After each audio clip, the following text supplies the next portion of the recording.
Olá, de volta com o programa Vídeo Debate e hoje tenho a satisfação de trazer aqui para os estúdios Fábio Osterman. Fábio, seja bem-vindo aqui na cidade de Jundiaí, aqui nos nossos estúdios. E eu estou vendo seu currículo aqui, é um currículo invejável, uma coisa muito interessante e me chamou a atenção que você também passou para o Georgetown University, Washington, D.C., e minha filha está lá, me chamou bastante atenção. Gostou da experiência lá? Em primeiro lugar, muito obrigado pelo convite, Tom. É um prazer estar aqui no teu programa, falando com a tua audiência, que eu tenho certeza que é uma audiência extremamente qualificada. A minha experiência na Georgetown University foi um período muito especial da minha vida. Eu participei de um programa especial para estudantes, para jovens lideranças latino-americanas, ou seja, era um curso que contava não só com algumas pessoas do Brasil, mas também dos mais variados países da América Latina e de Espanha e Portugal. Foi um curso de um semestre ligado à escola de negócios. Foi um período muito legal. A Georgetown University tem uma história e uma estrutura realmente invejáveis. É lindo lá, né? É um campus absolutamente lindo e está inserida dentro de uma das cidades mais globais do mundo, uma cidade por onde todas as principais autoridades em economia, política, ciências sociais necessariamente passam. Então, você sabe que uma das coisas que me chamou a atenção lá, o fundador, aquela estátua que tem logo na entrada, geralmente nas universidades, ele olha para a sua obra, ele está virado para a universidade. E em Georgetown, aquela estátua do fundador, ele está virado para fora. É verdade. Quer dizer, ele mostra que os alunos vão para lá, mas ele prepara aqueles alunos para o mundo. É muito interessante a filosofia daquela universidade, fiquei encantado também com aquilo. Temos fotos aí, o nosso editor Ricardo vai mostrar as fotos aí para o nosso telespectador observar a beleza dessa universidade. Parabéns. Bom, hoje a entrevista aqui é uma entrevista praticamente de improviso, né? Estamos aqui na correria do cotidiano, mas eu quero saber de você, primeiro, o que é ser liberal? Liberal devora criancinhas no café da manhã, gosta de pobreza e de desigualdade social. Explica isso para a gente e pergunto porque ele foi mal falado, né? O termo está muito colocado num canto obscuro do ideário popular. Gostaria que você explicasse isso. As ideias liberais não têm merecido no Brasil historicamente a sua devida atenção. A filosofia política liberal tem uma história muito profunda e de grande valor para a própria história da humanidade. O liberalismo tem como pai fundador John Locke e ao longo do período do Iluminismo se desenvolveu efetivamente como uma doutrina e uma filosofia política, ou seja, um conjunto de ideias abarcando proposições de políticas públicas, proposições de qual deve ser o papel do Estado na vida da sociedade. E valores também. Valores também, claro. Os principais valores do liberalismo seriam, além, obviamente, da liberdade, o respeito à propriedade privada, o respeito à livre iniciativa, a integridade e a dignidade da vida humana. Esses seriam os valores fundantes e que também que nós não somos simplesmente súditos do poder estatal, mas sim nós somos cidadãos dotados de direitos e de deveres também, é claro. Aliás, a dissociação entre direito e dever é uma coisa que eu fico horrorizado aqui no Brasil. O cidadão desconecta e pensa que é só direitos, né? E os bens são escassos, os recursos são escassos. Não dá para dar tudo para todos. Isso é uma máxima da economia. Aliás, você é economista, salvo engano. Eu estudei economia, estudei bastante economia, mas não cheguei a me formar. Eu cheguei a cursar um bom período na Universidade Federal do Rio Grande do Sul, mas por conta de compromissos profissionais também do meu ingresso no mestrado em Ciências Sociais, eu acabei deixando de lado a graduação em Economia. Eu sou graduado originalmente em Direito, pela Universidade Federal do Rio Grande do Sul. Sofre desse mal também, aí, os nossos colegas, e eu também sou graduado em Direito. Bom, tenho aqui a questão, você falou em liberdade.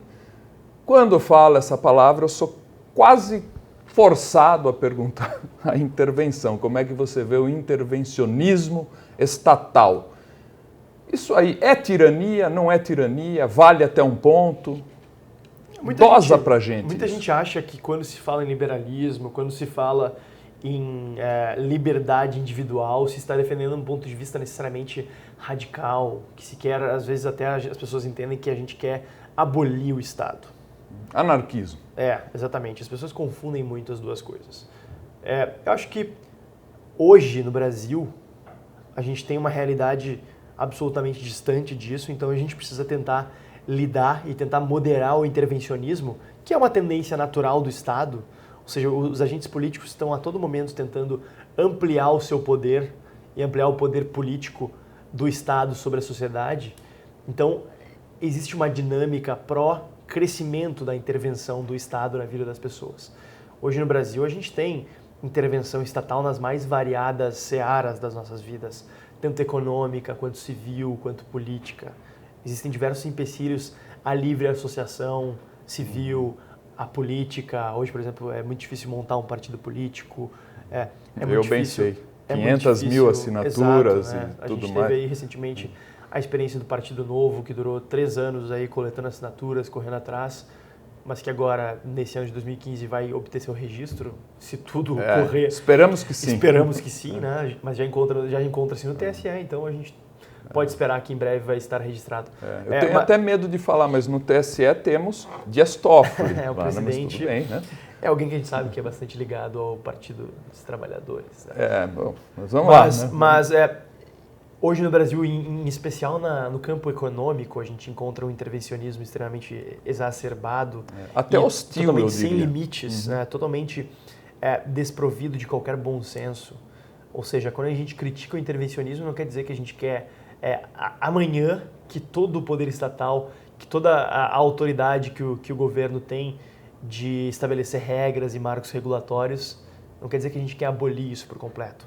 Mas a gente quer reduzir dentro do limite do bom senso. A gente quer que o poder estatal seja aquele que estabelece o arcabouço institucional para que as pessoas possam cooperar livremente e possam realmente buscar sua própria felicidade, suas próprias finalidades e cooperar por meio de transações que sejam mutuamente benéficas, que a gente vê todos os dias aí, que as pessoas conseguem conviver em paz, buscando cada um sim o seu próprio benefício, mas visando a prover o benefício do outro, justamente porque entendem que para conseguir seu próprio benefício precisam prover algo para o outro, né?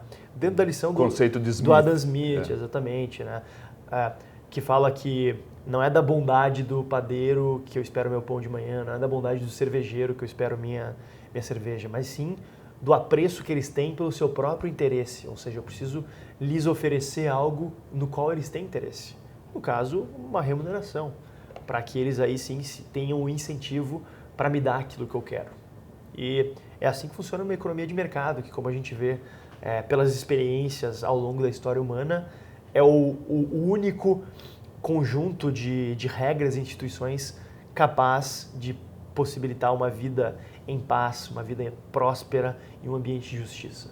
Isso, sob minha perspectiva, é como eu vejo o Estado ou as próprias instituições, eles têm que garantir a liberdade individual. E hoje o que eu noto, Fábio, é que parece que a criatura se voltou contra o Criador. Eles, ao invés de garantir, eles, que eu digo, instituições estatais e todo esse cenário que a gente vê, eles se voltam contra os criadores, contra o cidadão, jogam contra. Então a gente vê casos bizarros, só para dar exemplo aqui, seguro obrigatório para os nossos automóveis. Eu não quero esse seguro, eu quero fazer um outro seguro, que funciona, por sinal, porque aquele não funciona. Então, isso é bizarro. Serviço militar obrigatório, voto obrigatório. Eu sempre dou exemplo que é um pouco, bizarro também, mas essa tomada ideológica que criaram só para a jabuticaba, né? A famosa jabuticaba. Então, isso é uma coisa horrível dentro do conceito de liberdade individual. E ontem estivemos num evento e eu percebi que o pessoal confunde um pouco. Eu provoquei, não sei se você percebeu, perguntando quem gostava do FGTS. E todo mundo foi contra. Ninguém quer pagar o FGTS. Todavia, ao perguntar quem gosta de moradia aí, se a gente provocar, moradia justa para todos, aí todo mundo é favorável. É vamos dizer assim, uma coisa um pouco surreal. Sim. Porque você não quer bancar, mas quer que alguém banque. Claro. Como é que você vê essa questão? Via de regra, no Brasil ninguém quer pagar imposto, ninguém quer pagar mais impostos. Mas as pessoas não entendem que ao estarem permanentemente demandando a participação do Estado nas mais variadas áreas e demandando cada vez mais direitos, entre aspas, elas estão criando um ônus muito grande para o erário e gerando gastos que precisam ser pagos de alguma maneira. E o Estado só tem basicamente 3 maneiras de se financiar, que é por meio da cobrança de impostos, por meio da emissão de moeda, ou seja, gerando inflação, ou por meio do endividamento, né? Via de regra, o que ele se utiliza de maneira mais frequente é a criação de novos impostos ou aumento de impostos. A gente tem visto isso hoje de maneira muito clara no Brasil e as pessoas não conseguem, infelizmente, entender esse nexo de que tudo que um político mais quer é que a gente demande novas atribuições, novas atuações do Estado. Por exemplo, a questão do passe livre. É o sonho dos políticos terem controle total sobre uma área. Se for estatizado, então, dos políticos, quando a gente fala, claro, dos políticos tradicionais, esses que veem no Estado somente uma maneira de se locupletar e de manter seu poder. Mas acho que, felizmente, a gente está tendo hoje no Brasil o surgimento de uma quantidade razoável de pessoas...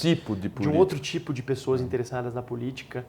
Nessas eleições de 2014, a gente teve algumas pessoas espalhadas Brasil afora, defendendo justamente uma plataforma dentro da ideia liberal, ou seja, de limitação do poder estatal, de devolução do poder e da autonomia para o cidadão comum, tentando quebrar esse círculo vicioso de paternalismo que visa colocar o Estado no centro da sociedade, tornando-o provisor de toda uma série de direitos, de serviços, de bens e de coisas grátis, que a gente sabe que tem um custo muito alto, né? Na questão do transporte pedágio. O pedágio é muito caro, inclusive o pedágio da corrupção. Exato. No caso do passe livre, especificamente, eu tenho convicção de que a gente não vai ter passe livre em nenhuma grande cidade do Brasil, simplesmente porque é absolutamente inviável. Mas, infelizmente, uma boa parte das pessoas não entendem que o transporte nunca foi tão caro e tão ruim quanto será quando for de graça. Isso. Por uma questão de incentivos. Porque não será de graça. Não será de graça. Esse que é o ponto. Ele simplesmente será pago de outras formas, por outras pessoas. E será mais caro. Será certamente mais caro, em especial se for estatizado, como querem alguns. Né? Só existe uma coisa pior do que um monopólio ou um oligopólio privado, que é um monopólio ou um oligopólio estatal. Correto. Esse é o pior dos mundos. Que, aliás, temos aqui, né? O problema do petróleo está aí para todos nós. Aliás, é um tema bastante borbulhante aí nos jornais, né? O problema do petrolão.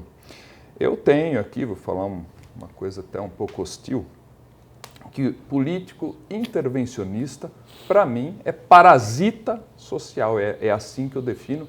E, felizmente, aí concordo com vocês, sendo menos hostil, existe hoje um nascedouro, está emergindo alguma coisa, um pensamento, inclusive entre os políticos, mais pró-liberalismo, para minha alegria. Mas eu ainda tenho algumas tristezas aqui para comentar com você. E a coincidência entre liberdade e riqueza. Como você explica? É coincidência isso? Eu cito países como Estados Unidos, Chile, Austrália, sei lá, Singapura, enfim, está aí. O que a gente percebe é que não existe nenhum exemplo de país que alcançou um nível minimamente razoável de pujança, de prosperidade, sem ter permitido aos seus cidadãos, aos seus empreendedores, um alto nível de liberdade econômica. Se fala muito dos países do estado de bem-estar social, se fala dos países escandinavos, nórdicos, se fala até da França, que tem um estado de bem-estar social bastante amplo, como se isso fosse um significativo de que, implementando medidas de bem-estar social, a gente poderia alcançar a riqueza. Mas as pessoas que veem dessa maneira, elas ignoram o fato de que todos esses países se tornaram ricos antes de criarem todo esse amplo estado de bem-estar social. Nenhum país ficou rico criando coisas como educação gratuita para todos os cidadãos, saúde de graça para todo mundo, sistema de assistência social ampla até 30 anos de idade, como existe em alguns países europeus. Nenhum país realmente ficou rico com isso, com carga horária de 35 horas semanais, como acontece na França. É impossível, porque para se ficar rico, fundamentalmente se precisa trabalhar e se precisa acumular. A Grécia para que o resultado desse acúmulo, a Grécia é outro exemplo. A Grécia é um país que buscou se tornar, digamos assim, um país preguiçoso antes de ficar um país rico. Os outros países, como a própria França, que foi um dos berços da Revolução Industrial, foi um país que, em primeiro lugar, se tornou um país muito rico. Depois que atingiu um certo nível de riqueza, enfim, como sociedade política, chegou à conclusão de que era hora de compartilhar certos bens sociais. E isso tem gerado uma séria repercussão, inclusive no que toca à inclusão de imigrantes, porque não encontram, acabam se tornando párias dentro do sistema de assistência social, acaba criando gerações de pessoas que não têm incentivo para serem mais inovadores, para trabalharem mais, para buscarem algo mais da vida, justamente porque veem que o Estado se utiliza do seu poder de tributação para desincentivar as pessoas de serem mais ricas. E a gente sabe que isso é um motor fundamental nas nossas sociedades, né? O fato de... Claro, cada pessoa é um universo em si só. Ou seja, as pessoas dispõem de motivações, de princípios, de finalidades de vida bastante distintas. Mas a gente não pode eliminar a motivação do lucro de uma sociedade.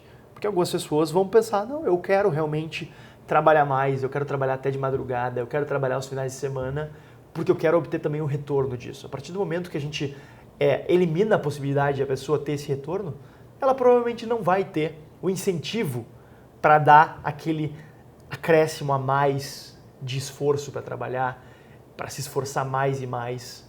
Ela ou vai se mudar para outro país, onde seu esforço realmente seja recompensado, ou ela vai se acomodar dentro de uma zona de conforto que lhe foi estabelecida. Isso é algo muito perigoso para um país como o Brasil, porque ainda somos um país pobre. Infelizmente, depois de 12 anos de propaganda governamental, parece que algumas pessoas realmente se convenceram de que o Brasil já é um país rico. Essas pessoas talvez vivam em um casulo, vivam dentro de uma cápsula que as isola da realidade do Brasil, mas o fato é que ainda somos um país bastante pobre. Temos não somos nenhum dos 50 maiores PIB per capita. Estamos, segundo a última medida, se não me engano, com o 76º mais alto PIB per capita do mundo. Ou seja, não estamos nem perto dos países mais prósperos do mundo. E somos um país com diversos problemas bastante sérios no que toca à educação, à saúde, à segurança pública. O Brasil atualmente é o país onde mais se morre da chamada morte matada, ou seja, é o país com o maior número de homicídios de todo o mundo. 13% dos homicídios ocorridos em todo o mundo se dão no nosso país. Ou seja, temos problemas de grandes proporções, que muitas vezes esse ufanismo de que somos um país rico, somos o país do futuro, essa espécie de epíteto que acabou se tornando uma maldição para o nosso país, acabam tomando a frente e acabam dificultando que nós buscamos uma resolução mais clara para os nossos problemas. Bem dito. Inclusive o exemplo que você falou de busca do lucro e trabalho, motivação para trabalho, você tem esse exemplo, que é este que vos fala. Eu trabalhei com muita dedicação por muitos anos para atender minhas necessidades, minhas demandas pessoais, com criação de filhos, etc. E não há mal nenhum nisso, né? Por favor. Isso parece que foi demonizado. Exato. Né? O trabalho foi demonizado. O Brasil não acredita no trabalho. Ele acredita na benesse social. Isso, sob meus olhos, sob o meu olhar, está de ponta cabeça, né? Usando um linguajar aqui acessível. Mas, enfim, Eu tenho um pensamento, gostaria de passar esse pensamento para os seus comentários, inclusive para a sua crítica. Penso que a jurisdição social, território social, exista e é legítimo. Todavia, esse território, essa jurisdição do público, do social, ela há muito no Brasil se agigantou e invadiu o espaço do privado, do individual, do personalíssimo, do meritório, do estético. Todos esses exemplos que eu passei aqui são jurisdições absolutamente privadas. Então, a cor da camisa do Fábio, ou do jeito que ele se veste, é problema do Fábio. E o coletivo vem invadindo esse espaço. Que a gente deu os exemplos aqui da tomada do carro, mas o meu carro, eu faço o seguro que eu quiser. A tomada do meu quarto de dormir, eu coloco qual eu quiser. E no Brasil parece que não. O público tem que ir lá e tomar essa instância privada. Passo para os seus comentários. A gente no Brasil criou, a gente aliás foi acostumado desde o início do Brasil, desde as primeiras ocupações aqui, a ser um país onde o Estado veio antes do povo. Ou seja, onde a burocracia cartorial era a autoridade. Não havia aqui no Brasil, nunca houve, como houve, por exemplo, nos Estados Unidos, experiências de autogoverno, ou seja, governo baseado no consentimento do seu povo. Aqui sempre foi de cima para baixo. Vivemos hoje, claro, numa democracia, mas essa tradição cultural ainda exerce uma influência que não pode ser negligenciada no nosso dia a dia. E o fato de cidadãos comuns aceitarem tão bovinamente que um burocrata em Brasília, ou alguns burocratas em Brasília, determinem qual tipo de tomada nós vamos utilizar, ou quais produtos nós vamos poder consumir, quais roupas vamos poder usar, quais computadores, e eles fazem isso diariamente por meio das regulações sobre importação. É terrível.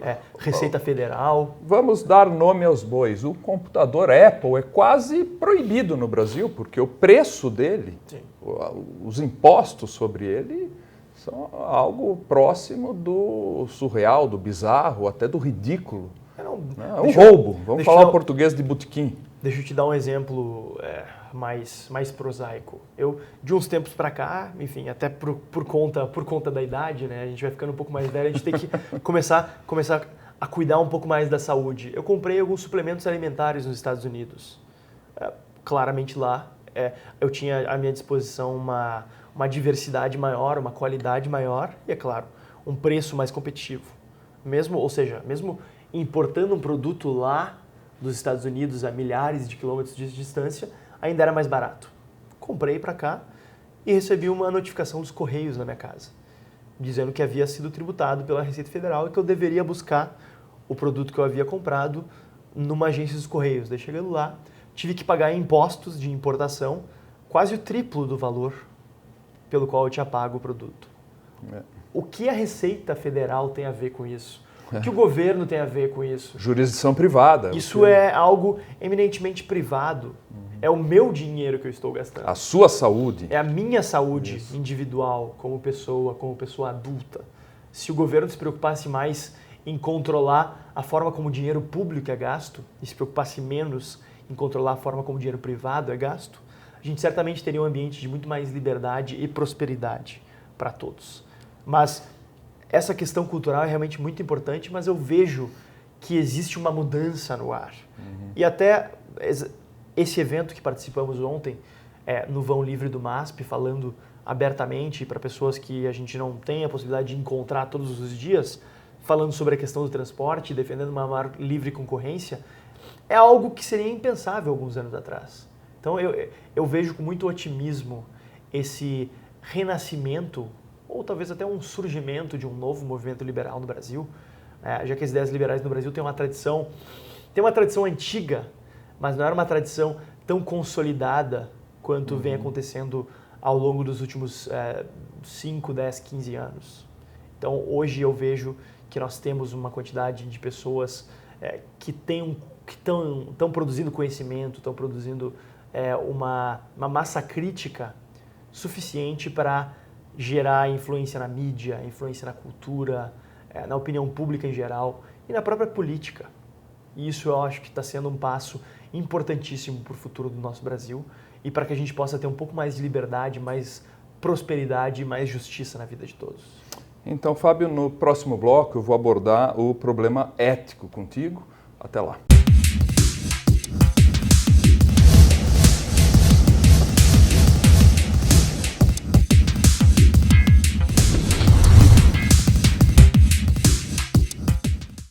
Olá, de volta com o segundo e último bloco do programa Vida e Debate. Você está aqui na presença ilustre de Fábio Osterman. É assim que pronuncia seu sobrenome? Assim mesmo. Assim em mesmo? português a gente pode pronunciar assim, que não tem problema. Tem licença poética? Tem licença, exatamente. Fábio, meu caro Fábio, o problema agora, o abacaxi, é ética. Nós vimos que, do ponto de vista pragmático, pelo menos para mim, acredito que para você também, nos é evidente que o liberalismo, a maior liberdade, traz benefícios sociais para todos. Isso é muito importante. A maré sobe para todos os barcos. Obviamente, uns barcos subirão mais que outros, mas em geral todo mundo sai ganhando. Sei que há controvérsia sobre isso, mas é o nosso ponto de vista. Agora, do ponto de vista ético, seria ético eu demandar a virtude do altruísmo, exigindo que o outro pague a conta? Essa é a questão. Acho que é uma questão, é muito fácil eu obter por meio da lei, por meio do poder estatal, que se obrigue que você ou que o telespectador me dê algo e chamar isso de altruísmo. Não existe altruísmo forçado, não existe benevolência forçada, benevolência mandada e comandada pelo aparato estatal que detém o monopólio da violência. A gente não pode realmente falar que um político que oferece coisas de graça para as pessoas está sendo benevolente. Ele está sendo, na verdade, um mero instrumento, o dinheiro é do contribuinte, né? E está sendo um demagogo, na verdade, quando chama para si a responsabilidade e quer usufruir dos louros de ter sido quem deu tal coisa. A gente ouve muito, né? Nessas últimas eleições a gente ouvia muito, a Dilma deu tal coisa, Dilma deu crédito estudantil, deu crédito para os agricultores. Na verdade, não. Quem deu tudo isso foi a sociedade, que produziu os recursos que possibilitaram, ou não, hoje a gente percebe que, na verdade, o governo sequer dispunha de tantos recursos para conceder tantas benesses, mas que esses recursos são retirados da sociedade. Cada centavo gasto pelo governo é um centavo a menos nas mãos dos pagadores de impostos, nas mãos das pessoas que teriam condições de alocar esses recursos no mercado e fazer um melhor uso deles do que o governo, por uma questão de incentivos, né? O economista americano Milton Friedman falava que existiam 4 maneiras de se gastar dinheiro. Uma delas seria gastar o seu próprio dinheiro com você mesmo, que seria aquela maneira pela qual a gente tem mais incentivos para atentar para o custo, para a qualidade, a prudência, o retorno, né? Aquilo que a gente teria maior incentivo para ser realmente prudente no gasto. Outro tipo seria a gente gastar o nosso dinheiro com outras pessoas, que aí a gente teria mais cuidado com o custo, mas a gente simplesmente não teria condições de saber o valor que aquilo teria para outra pessoa. Então, ficaria mais na questão do custo mesmo e na questão de como é que a outra pessoa vai receber, mas dentro da limitação, até uma limitação quase que epistemológica, da gente natural. Conseguir imaginar o quanto a outra pessoa vai valorizar. A gente não tem como saber. Daí, outra maneira seria a gente gastar o dinheiro de outras pessoas conosco, onde a gente não teria um incentivo para ter uma maior atenção aos custos, mas a gente teria um incentivo grande para para buscar algo de grande valor, né? Isso é o que a gente vê, por exemplo, quando deputados, senadores, vereadores, prefeitos, governadores, presidentes gastam do dinheiro público em seu próprio benefício, aumentando seus salários, criando 14º salário, 15º salário, que nem existe em muitas assembleias legislativas do Brasil afora, criando uma série de privilégios pelos quais o pagador de impostos é que paga. Reparem que eu não gosto muito de falar, eu não uso a palavra contribuinte, que é a palavra mais corrente, a expressão mais usada no Brasil, simplesmente porque eu não considero que quem paga imposto no Brasil seja um contribuinte. Você é forçado. Contribuição é algo que a gente faz voluntariamente. Bem lembrado, interessante. E não é o caso. Não é o caso. A gente é obrigado a pagar impostos, então nós somos pagadores de impostos. Acho que essa é uma expressão que a gente precisa mudar no Brasil. Nos Estados Unidos, por exemplo, se fala taxpayer. Não se fala, enfim, contribuinte. Não faz o menor sentido essa expressão. Correto, interessante. Eu nunca tinha pensado sob essa perspectiva, mas está corretíssimo. Então, são recursos que o pagador de impostos paga. E a quarta maneira seria da gente utilizar o dinheiro de outras pessoas em ainda outras pessoas.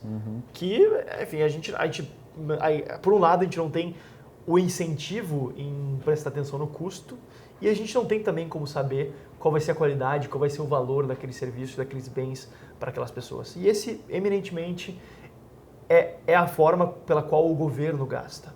Forma menos eficiente de todas. Então a gente acredita que não só a forma mais ética, mas também aquela que traria melhores resultados seria deixando mais recursos no bolso daquelas pessoas que produzem valor e produzem riqueza.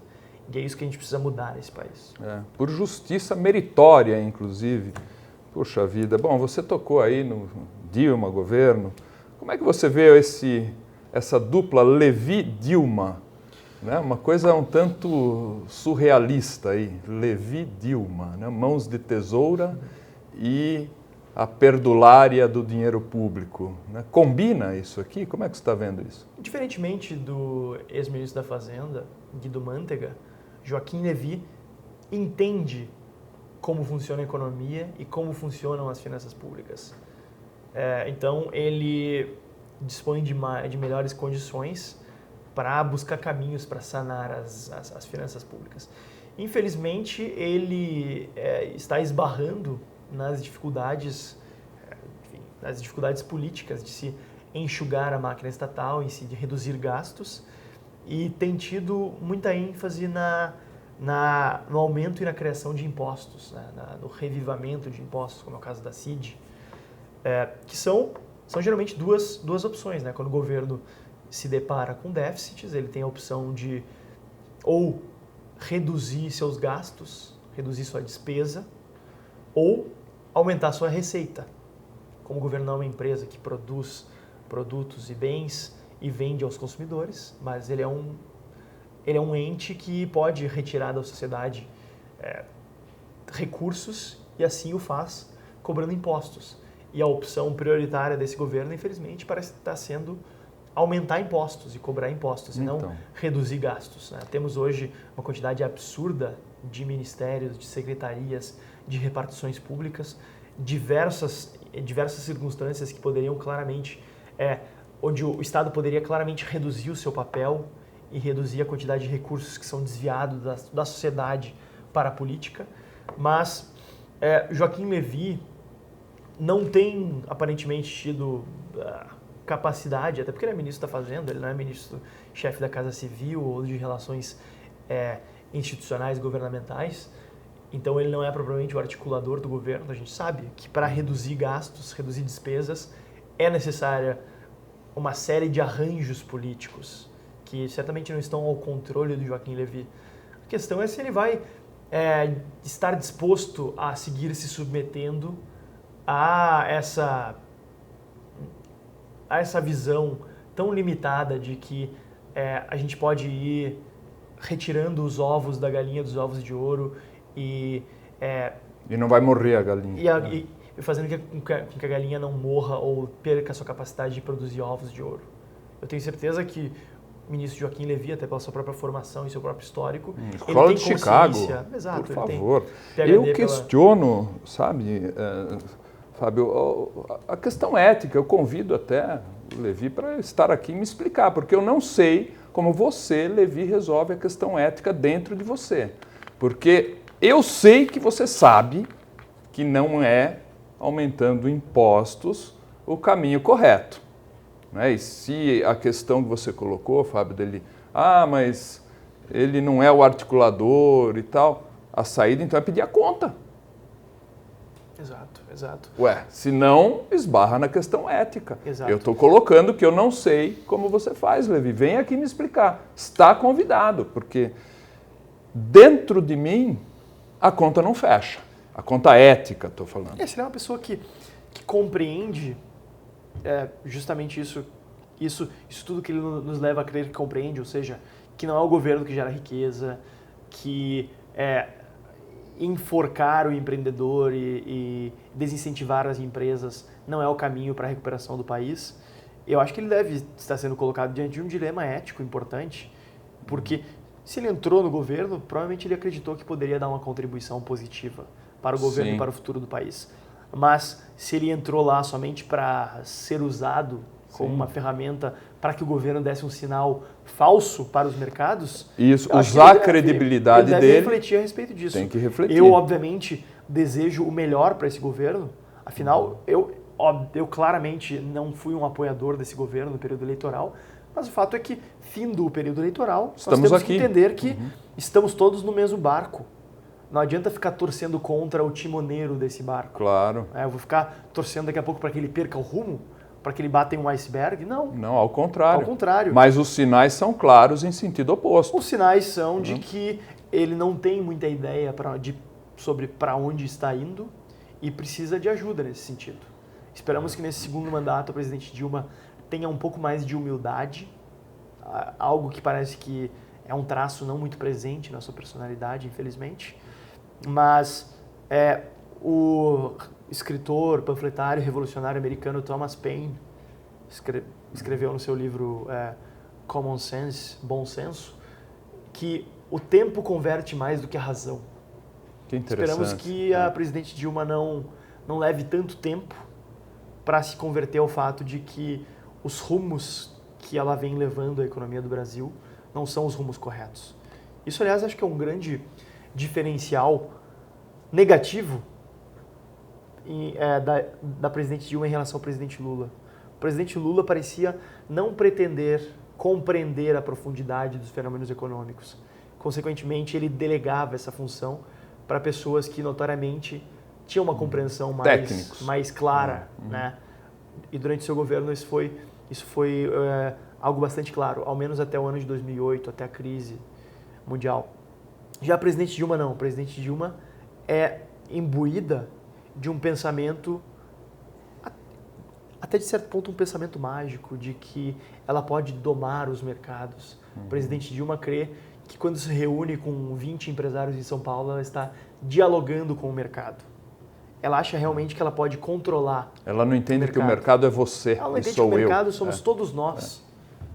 Cada um de vocês que está assistindo esse vídeo faz parte do mercado também. O mercado é um processo, o mercado não é um ente concreto. O mercado é um conjunto de pessoas e iniciativas interagindo a todo momento, gerando incentivos, gerando sinais e que vão se ajustando de acordo com os incentivos institucionais lançados por pessoas como a presidente Dilma. Ela não entende isso. Que se ela dificulta a vida dos empreendedores, eles vão responder a isso. E é o que vem acontecendo no Brasil. Esses últimos 4 anos foram 4 anos de quase estagnação, especialmente o último ano, e esse ano os prognósticos não são tão favoráveis tampouco. E se crescer não tem energia, se tem crescer, mais isso. Felizmente não tem energia, e a questão do crescimento é ainda mais delicada, porque se for analisar o PIB per capita, que é o que realmente importa, o crescimento foi negativo, ou seja, o PIB per capita brasileiro diminuiu ao longo do ano de 2014, porque a população cresceu mais do que a economia. Isso é muito grave. Isso é lamentável para um país emergente, para um país com tantas oportunidades quanto o Brasil, para um país que poderia ser realmente o país do futuro, Sim, mas vem riquezas naturais, geração após geração fracassando nessa tentativa de se desenvolver. É um país continental, é o país com a maior área habitável e agriculturável do mundo, é um país sem grandes conflitos étnicos, sociais, religiosos. É um país que eles tentam criar, que estão atualmente, infelizmente, tentando criar. Estão tentando criar uma divisão social e racial artificial que não existe no Brasil. É sempre um contra outro. Exato. Faz parte da própria retórica do projeto de poder deles, né? Criar divisões e dividir para conquistar. Criar minorias artificiais para gerar uma tensão social e se colocar do lado daquele que... Dos oprimidos e tal.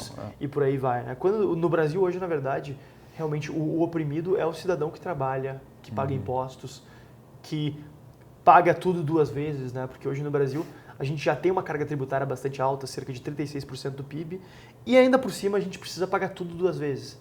Por exemplo, a gente paga imposto para ter segurança pública, mas a gente paga seguro do carro, segurança da rua, a gente paga alarme do carro, escola dos filhos, a gente paga plano de saúde, a gente paga tudo 2 vezes.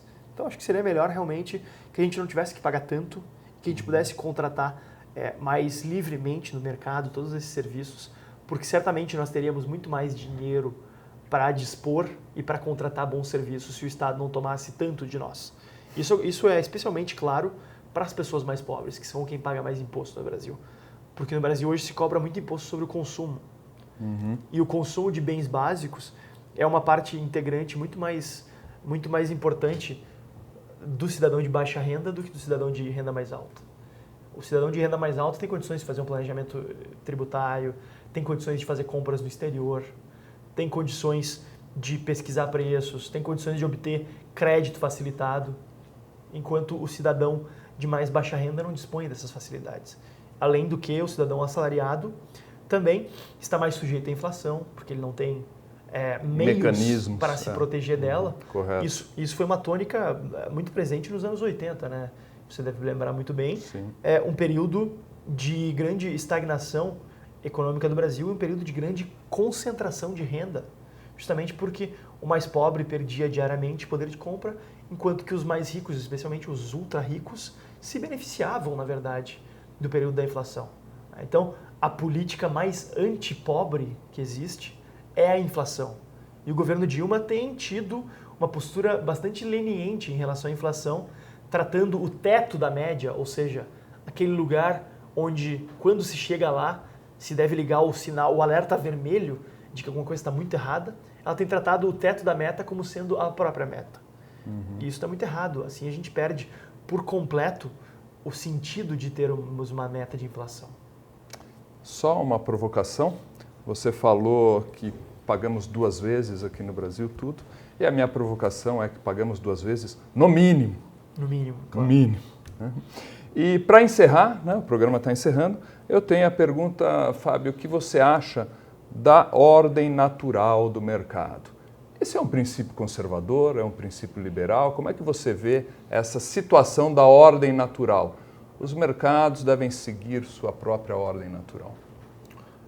Adam Smith, que é um dos pais do liberalismo, não falava em liberalismo. Ele falava em liberdades naturais e também ele bebeu da fonte de alguns intelectuais anteriores à sua obra que falavam já em ordem espontânea, como Adam Ferguson, David Hume, dentre outros. Essa é uma ideia que veio a ser desenvolvida ao longo do século XX pelo Friedrich von Hayek, jurista, cientista político, fantástico, economista, ganhador do Prêmio Nobel de Economia em 1974. Que tem a obra O Caminho da Servidão, que é absolutamente fantástica. Lei, Direito e Legislação, Constitution of Liberty, que no Brasil foi traduzido como Fundamentos da Liberdade. É um grande jurista, grande cientista político e grande economista. É um intelectual de uma obra absolutamente fundamental para a compreensão das ideias liberais. Ele tinha um foco muito grande na ordem espontânea, no fato de que o processo de mercado é algo que emerge naturalmente se houver uma base institucional minimamente sólida. As pessoas vão buscar cooperar de maneira pacífica, de maneira a gerar melhores situações mutuamente, porque todas as trocas voluntárias, elas são necessariamente elas são necessariamente benéficas para os dois lados. Por isso que eu quero Por isso que trocar. ocorrem. Por exemplo, Desde que tenha liberdade, bem explicado. Né? Se eu compro essa água por R$2, provavelmente é porque eu valorizo ela mais do que R$2. Claro. E o rapaz do armazém que me vendeu ela, provavelmente valoriza os R$2 mais do que ela. Então, ambos estamos saindo ganhando. A economia não é um jogo de soma zero. Isso é muito importante. Isso é um conceito importantíssimo que, infelizmente, é muito mal compreendido no Brasil, especialmente por aqueles fetichistas da igualdade social, que partem de uma concepção equivocada, em primeiro lugar, de que o problema do Brasil seria a desigualdade social, que também é derivado da ideia de que a economia é um bolo fixo, ou seja, que para os mais ricos ficarem mais ricos, os mais pobres têm que ficar mais pobres. O tal jogo de soma zero. O jogo de soma zero, o que é um absurdo. Eu tenho um exemplo sobre isso muito interessante, que é o Bill Gates. O Bill Gates foi, por muito tempo, o cara mais rico do mundo. E, por um acaso, ele prejudicou a você? A mim, ele só ajudou. Os programas, por exemplo, sei lá, um Excel. Olha o que fez um Excel pela humanidade. Os ganhos de produtividade que ele possibilitou. Esse é o exemplo claro que a economia não é jogo de soma zero. Ele fez uma fortuna bilionária com B de bola e ajudou as pessoas. Claro, exato. Possivelmente não era a intenção primordial dele. Tornar as empresas mais produtivas, melhorar a vida das pessoas, facilitar a acessibilidade delas, mas como que levado por uma mão invisível, ele acabou gerando esse resultado de melhorar a vida de bilhões de pessoas também. E nós temos, com isso sendo recompensado pelo mercado. Penso eu, Fábio, que temos de deixar a mentira de lado. Porque eu comprei essa caneta porque eu quero fazer a paz social. Eu quis pagar imposto, por isso que eu comprei a caneta. Mentira! Eu comprei a caneta porque me interessa a caneta. Esse é o ponto. Então, quando fala assim Bill Gates, às vezes a pessoa se esquece de falar dela própria. Por que ela compra? Por que ela vai ao mercado e compra um iPhone? Essa é a questão. Não é para ajudar o governo e ser altruísta. Não é para ajudar a Apple tampouco? Não é para ajudar a Apple. É porque ela tem interesse no iPhone, é simples assim. Bom, aí eu já estaria entrando num outro tema. Gostaria que você fizesse o encerramento aí, suas considerações finais. Só para completar então essa última pergunta, se a ordem natural é um conceito conservador ou liberal, eu acho que o liberalismo e o conservadorismo são bastante compatíveis, na medida em que o liberalismo é uma filosofia política e o conservadorismo se encontra mais no campo de ser uma visão de mundo ou um estado de espírito. Acho que o conservadorismo ele faz muito sentido em sociedades que já fizeram reformas importantes no sentido de garantir o Estado de Direito, liberdades individuais, liberdades econômicas. Em um país como o Brasil, a gente precisa mais do que nunca de reformas liberais, para que aí sim a gente possa ter uma postura conservadora no sentido de conservar. Claro que o conservadorismo tem valores fundamentais para a nossa sociedade, como, por exemplo, a própria prudência. Eu sou um pouco cético em relação à ideia de tradição, especialmente em um país como o Brasil, que tem algumas tradições tão equivocadas. Sim. Então, eu acho que a gente precisa de um pouco mais de liberalismo para que aí sim a gente possa construir algo que seja razoável conservar. Correto, até porque tem tradições boas e não boas. Né? Eu poderia citar uma série aqui de tradições que não engrandecem. Né? Temos na África a questão da infibulação, coisas horríveis. Tal. Essa tradição não serve, não deve ser conservada. Né? A tradição patrimonialista e cartorialista do Brasil também não deve ser conservada, deve ser abolida o quanto antes. Mas, claro, nós somos um país com diversas coisas boas, diversos hábitos muito bons. A gente tem um país imenso, um país lindo, um país que tem muita coisa boa acontecendo. E eu sou bastante otimista em relação ao futuro do Brasil. Eu temo que talvez, infelizmente, no curto prazo as coisas tenham que piorar um pouco, como parece que vão ao longo desses próximos, ao menos 2 anos. Eu temo que talvez tenhamos que passar por um período de aperto de cinto antes que elas comecem a melhorar. Mas eu tenho confiança, eu me considero um otimista realista. Me considero alguém que consegue, até pela própria análise da história, a gente vive um período da história humana em que os diversos avanços tecnológicos existentes não nos permitem ser absolutamente pessimistas em relação ao futuro da humanidade. E isso não pode ser diferente para o Brasil.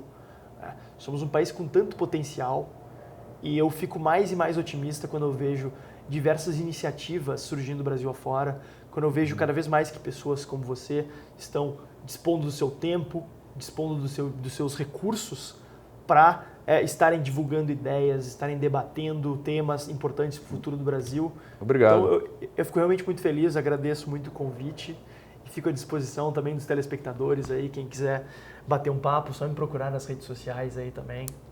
Bacana. Semana que vem, então, mais vídeo debate para você. Até lá.